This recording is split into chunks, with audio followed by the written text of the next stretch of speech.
اگر کوئی غیر آدمی کسی اور کی بیوی کی اتنی تعریف کرے تو اس کے شوہر کو اٹھ کے چلے جانا چاہیے، مگر وہ سنتے کم ہیں، اس وجہ سے بیٹھے ہوئے ہیں۔ اسحاق ڈار صاحب نے 2 مہینے پہلے ایک انٹرویو میں کہا تھا کہ میاں صاحب آ کر اکانومی ٹھیک کر سکتے ہیں۔ کل انہوں نے میاں سے پہلے ایک لفظ اور لگا دیا، کہنے لگے اب اللہ میاں اکانومی ٹھیک کر سکتے ہیں۔ اتنا بڑا ٹرن لیا ہے کہ اب اللہ میاں سے کہہ رہے ہیں کہ ٹھیک ہو جائے۔ 15 برس پہلے میں نے ایک کارٹون بنایا تھا گاؤں کے لیے کہ مارخور جو ہے ہمارا قومی جانور ہے۔ 2 مارخور باتیں کر رہے ہیں آپس میں، تو کہتے ہیں ہماری قسمت دیکھو، ہم مارخور ہیں اور پہاڑوں میں رہتے ہیں، اور پاکستان میں حرام خور اسمبلیوں میں رہتے ہیں۔ اس پہ بہت ہنگامہ کر گیا۔ اب میرا جی چاہ رہا ہے کہ میں یہی کارٹون دوبارہ چھپوا دوں۔ جہاں تک پاکستان کی بات ہے، 75 سال ہو گئے، شرم آنا چاہیے۔ وہ صرف تلسی کے 50 سال، تلسی کا رب معافی جگہ شاہی کے 50 سال دیکھ لیں کہ ان 50 برسوں میں شاہی کہاں سے کہاں پہنچ گیا، اور جبکہ 75 سال سے ہمارے ملک میں شاہی حکومت کر رہے ہیں۔ کوئی فرق نہیں ہے شاہوں میں اور اس میں۔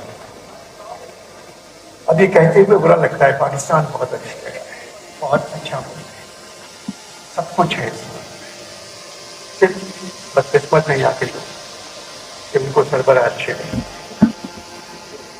75 برسوں میں قائد کے بعد ایک سربراہ بھی ہم کو اچھا ملا ہے، تو آج ہم کہیں اور ہیں۔ آج پیٹرول جو ہے وہ 250 کا ہے۔ اب یہ ممکن ہے ملے بھی یا نہ ملے آنے والے دنوں میں۔ لاہور میں روٹی جو ہے وہ 18 روپے کی آج ہے، اور نان جو ہے وہ 35 روپے کا ہے، ایک نان۔ کہاں رہ رہے ہیں ہم لوگ اور کیا کر رہے ہیں؟ عمران پریشان ہے، عمران گرفتار ہو جائیں گے، ابھی نہیں، پہلے ان کو نااہل کیا جائے گا، پھر گرفتار کریں گے، اور یہ لکھا ہوا ہے بالکل۔ فوج کے سربراہ محسن نقوی کو لے کے خانہ کعبہ گئے تھے، میں سمجھا ان کو کنکر ماریں گے وہاں، مگر نہیں مارے، وہ واپس آ گئے۔ اب ان کچھ کہہ نہیں سکتا میں، کیونکہ اب بولنے پہ، میں نے پہلے کہا تھا اردو کانفرنس میں کہ میری عمر 83 برس ہے، میں نے اپنے کپڑے اپنی مرضی سے اتارے ہیں ساری زندگی۔ کچھ غلط بات کہہ کے میں پولیس سے اپنے کپڑے اتروانا نہیں چاہتا، کیونکہ پنجاب پولیس کو بچپن سے شوق ہے بزرگوں کے کپڑے اتارنے کا۔ اب سب کہہ رہے ہیں کہ ہم اقبال کا پاکستان بنائیں گے، قائد کا پاکستان بنائیں گے۔ کیا پہلے پاکستان کو پاکستان بنا لیں، یہی کافی ہے۔ علامہ اقبال سے میری آج تک دوستی ہے، ان کے خط بھی آتے ہیں میرے پاس۔ 21 اپریل ان کی وفات کا دن ہے، تو پاکستان ٹیلی ویژن کے پروگراموں کی تفصیل میں نے اقبال کو دی، ان کا جواب آیا، انور تمہارا خط ملا، اپنی وفات کے بارے میں جو پروگرام پی ٹی وی پہ آ رہے ہیں ان کا سن کر مجھے دکھ ہوا۔ تم اپنے ملک کے لوگوں سے یہ کیوں نہیں کہتے ہو کہ بڑے لوگ جو ہیں نا، ان کی صرف پیدائش کا دن منایا کریں، ان کی وفات نہ منایا کریں، کیونکہ مرتے نہیں وہ لوگ، وہ تو زندہ ہی رہتے ہیں۔ تو پھر تم، میں کوئی چھوٹا آدمی تو تھا، تم کیوں کرتے ہو ایسا؟ اور جہاں تک تم لوگوں کا تعلق ہے، میں نے جو کچھ کیا تم لوگوں کے لیے کبھی اس کا صلہ نہیں چاہا۔ چھوٹے بچوں کی زبانی لب پہ آتی ہے دعا سن کر، میری زندگی کی ہر آسائش مجھے مہیا ہو جاتی تھی۔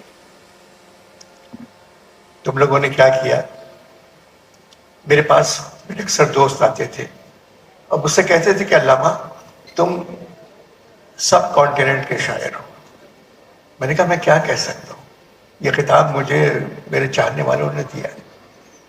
پھر تم لوگوں نے کیا کیا کہ اچانک کہنے لگے بر صغیر، اردو میں کر دیا اس کو، علامہ تم بر صغیر کے شاعر ہو. میں نے کہا میں کچھ نہیں کہوں گا تم سے، یہ خطاب مجھے چاہنے والوں نے دیا ہے. بڑی بات اور کیا ہو سکتی ہے کہ ایک ملک اس کے نام سے پہچانا جائے، ایک سرزمین اس کے نام سے پہچانی جائے.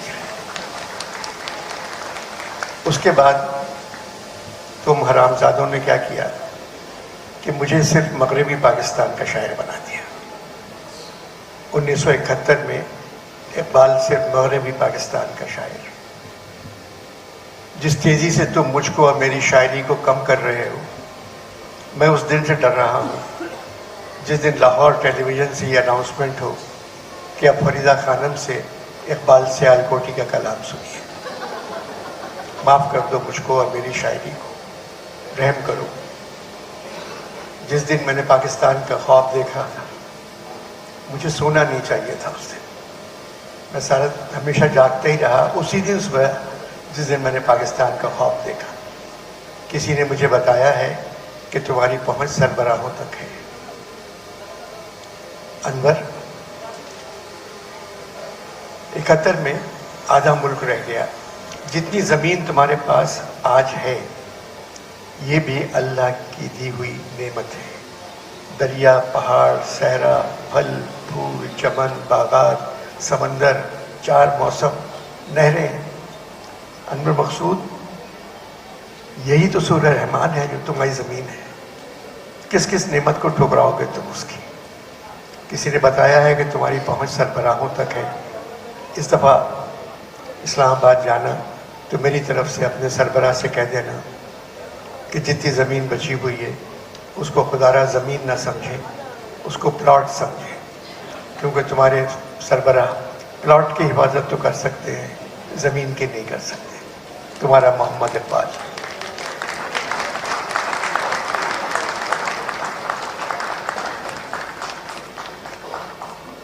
پطرس بخاری کا نام تو سنا ہوگا آپ نے. پطرس نے 80 برس پہلے لکھا تھا لاہور کے بارے میں کہ آنے والے سالوں میں لاہور ایک صوبہ بن جائے گا جس کا دارالخلافہ پنجاب ہوگا. یہ پطرس نے 80 برس پہلے لکھا تھا کہ آنے والے سالوں میں لاہور ایک صوبہ بن جائے گا جس کا دارالخلافہ پنجاب ہوگا. آج وہی بات ثابت سچ ہو گئی ہے. ان کا خط آیا میرے پاس کہ انور، یہاں جمعے کی نماز پڑھنا ضروری ہے، یہاں جمعے کی نماز پڑھنا ضروری ہے. میں جمعے کی نماز پڑھنے گیا تو سامنے والی صف میں اقبال کھڑے تھے، ان کے ساتھ محمود غزنوی، ان کے ساتھ ایاز. تو محمود غزنوی نے ایاز سے کہا کہ تم میرے ساتھ ایک صف میں نہیں کھڑے ہو سکتے، تمہاری ہمت کیسے ہوئی، تم پیچھے جاؤ. ایاز جانے لگا تو علامہ نے محمود غزنوی سے کہا، محمود صاحب کیا کر رہے ہیں آپ؟ میں تو اپنی نظم میں لکھ چکا ہوں. ایک ہی صف میں کھڑے ہو گئے محمود و ایاز، نہ کوئی بندہ رہا اور نہ کوئی بندہ نواز. تو محمود غزنوی نے کہا، تمہیں نواز کے بعد کوئی قافیہ نہیں ملا تو اس وجہ سے تم کو ایاز کو فٹ کر دیا تم میرے ساتھ. ایسا ہو نہیں سکتا کہ میں اور ایاز ایک صف میں کھڑے ہوں. اس طرح کے کئی واقعات ہیں، اگر چاہو تو تم بتا دینا. ایک بات میں آپ کو اور بتا دوں کہ نہ الیکشن ہوں گے، کچھ نہیں ہوگا. یہ حالات یہی رہیں گے، یہی سلسلہ رہے گا. پاکستان چھوٹا ملک ہے، فوج بہت بڑی ہے، کیا کر سکتے ہیں. شیخ رشید نے مجھ سے کہا کہ انور، عمران اور آرمی ایک پیج پہ ہے. میں نے کہا سر واٹ اباؤٹ نیوی؟ تو کہنے لگے کیا مطلب؟ میں نے کہا سر نیوی کو کچھ نہ کچھ تو کرنا ہے، کیونکہ کراچی میں تو اب زمین بھی ختم ہو گئی ہے، ورنہ مکان بناتے تو وہ بھی نہیں ہے. تو 11 لاکھ لڑکے پڑھے لکھے وہ 4 مہینوں میں پاکستان چھوڑ گئے، جو پاکستان کا مستقبل تھا۔ کسی کو احساس ہی نہیں ہے۔ 11 لاکھ لڑکے لڑکیاں ڈگری حاصل کر کے آؤٹ اسٹینڈنگ، وہ سب چھوڑ گئے اور گھر والوں نے جانے دیا ان کو۔ اب کسی اور ملک میں جا کے دیکھو، دیکھیں کیا ہوتا ہے۔